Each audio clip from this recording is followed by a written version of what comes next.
بسم اللہ الرحمن الرحیم۔ کفار مکہ کا اللہ کے رسول صلی اللہ علیہ وسلم پر ظلم و ستم۔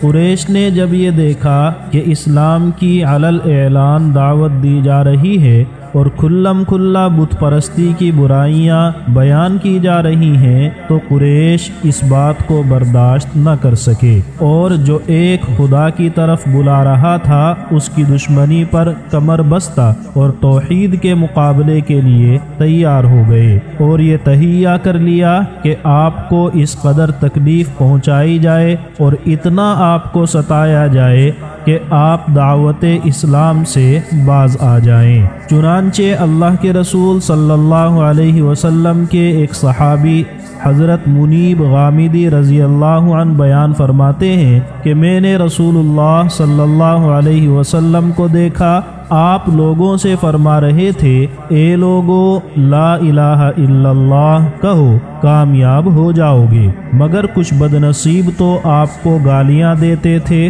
اور کچھ آپ پر مٹی ڈالتے تھے۔ اسی طرح دوپہر ہو گئی، اس وقت ایک لڑکی پانی لے کر آئی اور آپ کے چہرے انور اور دست مبارک کو دھویا۔ میں نے دریافت کیا یہ کون ہے؟ لوگوں نے کہا یہ آپ کی صاحبزادی زینب رضی اللہ عنہا ہیں۔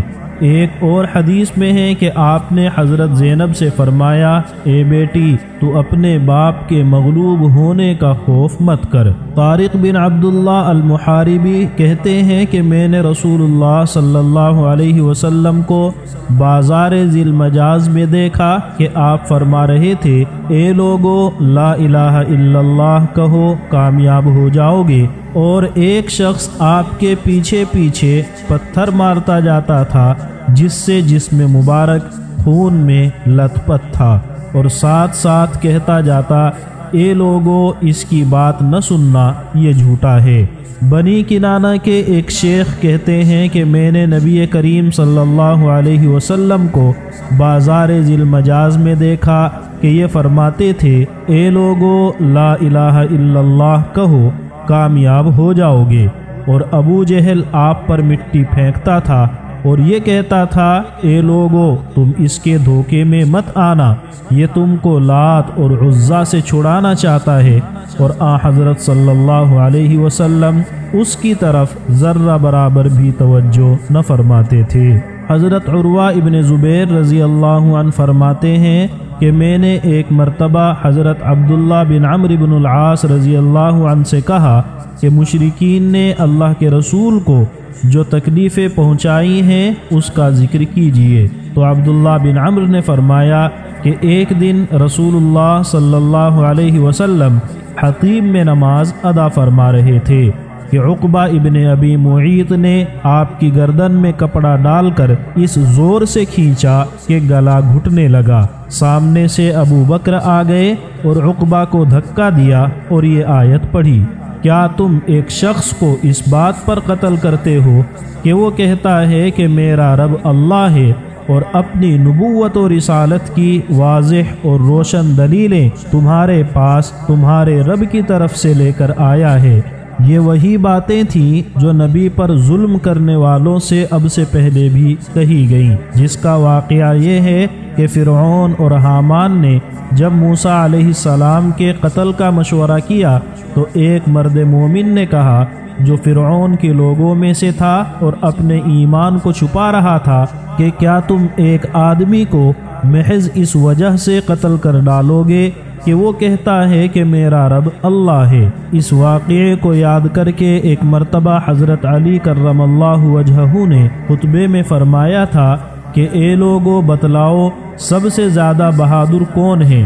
لوگوں نے کہا آپ۔ حضرت علی رضی اللہ عنہ نے فرمایا، میرا حال تو یہ ہے کہ جس کسی نے میرا مقابلہ کیا میں نے اس سے انتقام اور بدلہ لیا۔ سب سے زیادہ بہادر تو ابو بکر تھے۔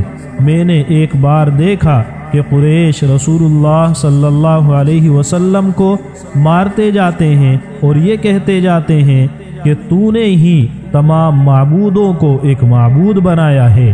ہم میں سے کسی کی ہمت نہ ہوئی کہ آپ کے قریب جائے اور آپ کو دشمنوں سے چھڑائے۔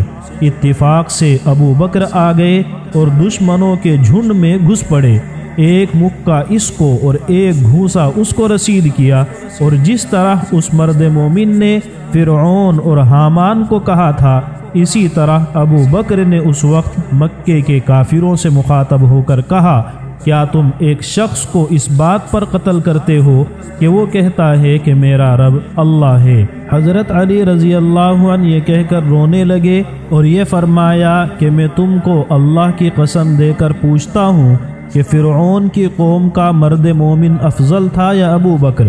لوگ خاموش رہے۔ پھر حضرت علی رضی اللہ عنہ نے خود فرمایا کہ خدا کی قسم، ابو بکر کی ایک گھڑی فرعون کی قوم کے اس مرد مومن کی تمام زندگی سے کہیں زیادہ بہتر ہے۔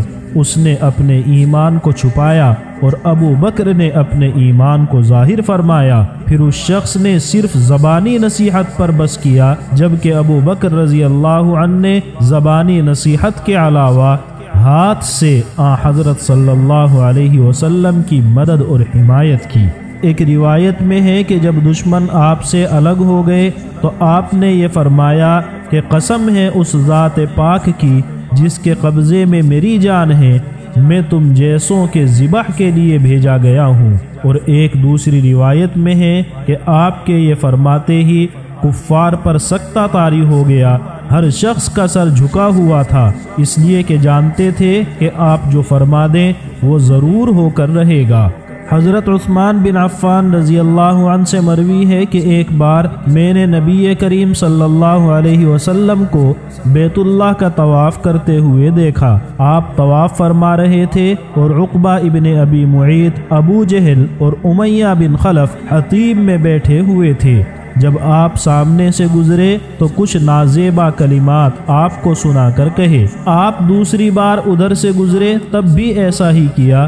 جب آپ تیسری بار گزرے پھر اس قسم کی بیہودہ باتیں کی تو آپ کے چہرے انور کا رنگ بدل گیا اور آپ ٹھہر گئے اور یہ فرمایا کہ خدا کی قسم تم باز نہ آؤ گے یہاں تک کہ تم پر اللہ کا عذاب جلد نازل ہو۔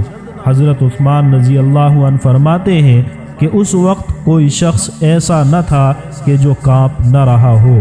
آپ یہ فرما کر گھر کی طرف روانہ ہو گئے اور ہم آپ کے پیچھے ہو لیے۔ اس وقت آپ نے ہم سے یہ فرمایا، خوشخبری ہو تمہیں، اللہ اپنے دین کو یقیناً غالب کرے گا اور اپنے کلمے کو پورا کرے گا، اپنے دین کی مدد کرے گا، اور ان لوگوں کو جن کو تم دیکھتے ہو بہت جلد اللہ تعالیٰ تمہارے ہاتھوں سے ذبح کرائے گا۔ حضرت عثمان رضی اللہ عنہ فرماتے ہیں، خدا کی قسم ہم نے دیکھ لیا کہ اللہ نے ان کو ہمارے ہاتھوں سے ذبح کرایا۔ عبداللہ ابن مسعود رضی اللہ عنہ کہتے ہیں کہ رسول اللہ صلی اللہ علیہ وسلم ایک مرتبہ حرم میں نماز پڑھ رہے تھے اور ابو جہل اور اس کے کچھ ساتھی بھی وہاں موجود تھے۔ ابو جہل نے کہا، کوئی ایسا نہیں جو فلاں اونٹ کی اوج اٹھا لے تاکہ محمد جب سجدے میں جائے تو وہ اوج آپ کی کمر پر رکھ دے۔ اس وقت ان لوگوں میں جو سب سے زیادہ بدبخت تھا یعنی عقبہ ابن ابی معیط، وہ اٹھا اور ایک اوج اٹھا کر آپ کی کمر پر ڈال دی۔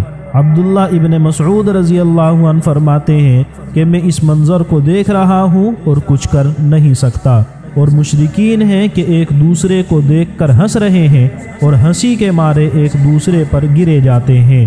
اتنے میں حضرت فاطمہ رضی اللہ عنہا جو اس وقت 4-5 سال کی تھی دوڑی ہوئی آئیں اور آپ سے اوج کو ہٹایا۔ آپ نے سجدے سے سر اٹھایا اور قریش کے لیے 3 مرتبہ بد دعا کی۔ قریش آپ کی بد دعا سن کر سہم گئے، اس لیے کہ قریش کا یہ عقیدہ تھا کہ اس شہر میں دعا قبول ہوتی ہے۔ اس کے بعد آپ نے بطور خاص ابو جہل، عتبہ بن ربیعہ، شیبہ بن ربیعہ، ولید بن عقبہ، امیہ بن خلف، عقبہ ابن ابی معیط اور عمارۃ بن الولید کے لیے نام بنام بد دعا کی، جن میں سے اکثر جنگ بدر میں مارے گئے۔ حضرت عائشہ رضی اللہ عنہا فرماتی ہیں کہ رسول اللہ صلی اللہ علیہ وسلم نے فرمایا کہ میں دو بدترین پڑوسیوں کے درمیان رہتا تھا، ابو لہب اور عقبہ ابن ابی معیط۔ یہ دونوں میرے دروازے پر نجاستیں اور گندگی لا کر ڈالا کرتے تھے۔ ضماد بن ثعلبہ کا اسلام۔ ضماد بن ثعلبہ ازدی زمانے جاہلیت ہی سے آپ کے دوستوں میں سے تھے۔ منتر اور جھاڑ پھونک سے لوگوں کا علاج کیا کرتے تھے۔ آپ کی نبوت کے بعد مکہ آئے، دیکھا کہ لڑکوں کا ایک جھنڈ آپ کے پیچھے ہے، کوئی جادوگر اور کاہن کہتا ہے، کوئی دیوانہ اور مجنوں بتلاتا ہے۔ ضماد آپ کی خدمت میں حاضر ہوئے اور عرض کیا کہ میں جنون کا علاج جانتا ہوں، آپ مجھے علاج کی اجازت دیجیے، شاید اللہ تعالیٰ آپ کو میرے ہاتھ سے شفا بخشے۔ آپ نے فرمایا، الحمدللہ، ہم سب اللہ کی حمد و ثنا کرتے ہیں، اسی سے مدد مانگتے ہیں، اسی سے مغفرت کے خواستگار ہیں، اپنے نفسوں کے شر سے اللہ ہی کی پناہ مانگتے ہیں۔ اللہ جس کو ہدایت دے اسے کوئی گمراہ کرنے والا نہیں، اور جس کو وہ گمراہ کر دے اسے کوئی ہدایت دینے والا نہیں۔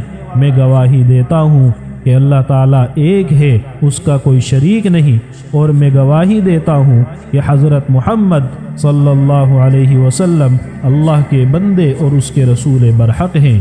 ضماد کہتے ہیں، میں نے عرض کیا ان کلمات کو ایک مرتبہ پھر دہرا دیں۔ خدا کی قسم میں نے بہت سے شعر سنے ہیں، بہت سے کاہنوں کے منتر میں جانتا ہوں، لیکن اللہ کی قسم اس جیسا کلام تو کبھی سنا ہی نہیں۔ یہ کلمات تو فصاحت و بلاغت کے سمندر کی گہرائی سے غوطہ لگا کر کے آئے ہیں۔ میں بھی یہی کہتا ہوں کہ اشہد اللہ الہ الا اللہ وحدہ لا شریک لہ واشہد ان محمدا عبدہ ورسولہ۔ اس طرح ضماد مشرف باسلام ہوئے اور اپنی قوم میں جا کر حق کا پیغام پہنچایا۔